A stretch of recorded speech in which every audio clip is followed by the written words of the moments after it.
চাইবেন সেটাই হবে। উত্তরে আল্লাহর নবী বললেন, আমি দুনিয়া থেকে চলে যাব, কিয়ামত পর্যন্ত আমার উপরে ঈমান আননেওয়ালা কত এতিম উম্মত দুনিয়াতে আসবে। ওই উম্মতেরা আমাকে দেখতে পাবে না, আমার সঙ্গে সালাম মুসাফা করতে পারবে না। যদি আমার কবরটা জমিনের মধ্যে কোথাও থাকে তো আমার উম্মতরা পাগলের মতন ছুটে এসে আমার কবরের পাশে দাঁড়ায় আমাকে সালাম দিবে, আর আমার অবর্তমানে আমার সালামের জবাব শুনে তারা সান্ত্বনা লাভ করবে। কাজেই আমি আমার কবরকে বেহেশতে নিতে চাই না, দুনিয়ার জমিনের মধ্যেই থাকবে।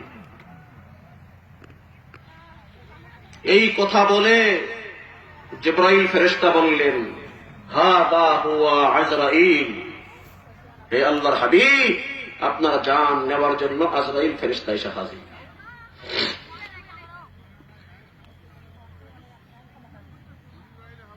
আজরাইল অনুমতি চাইল, অনুমতি দিলেন। তার জান কবজ করা হচ্ছিল।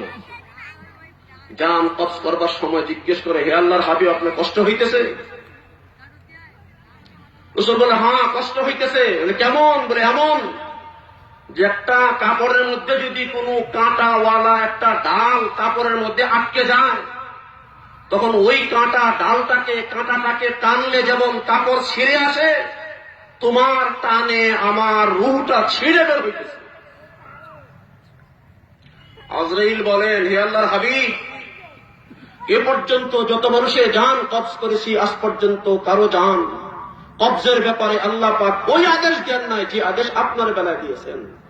আমি মাত্র একটা আঙ্গুল ব্যবহার করে সবচেয়ে নম্র ভাবে আপনার জান বের করার চেষ্টা করতেছি। সেই মুহূর্তে আল্লাহর হাবিব বলেন, ও আজরাইল, আমার উম্মতের জান যখন বের হবে তখন কি উপায় হবে? বলে যে আমি তখন তো 5টা আঙ্গুল ব্যবহার করে তার জানকে বের করে ফেলে দেই। তখন আল্লাহর হাবিব বলেন, আজরাইল, আমার উপরে যে কষ্ট হইতেছে, যে আরো কষ্টের প্রয়োজন হয় তবু আমাকে কষ্ট দিয়ে জান বের করিও, তবু আমার উম্মতের জানটা যেন আসানির সঙ্গে বের হয়। এই সেই দয়ার নবী আমাদেরকে রেখে চলে গেছেন।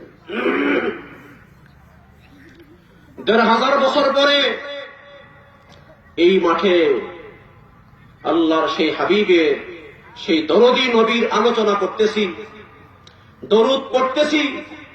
ফেরেশতারা দায়িত্বশীল আছে, ওই দায়িত্বশীল ফেরেশতারা আমাদের দরুদ আল্লাহর নবীর রওজার মধ্যে পৌঁছাইতেছে।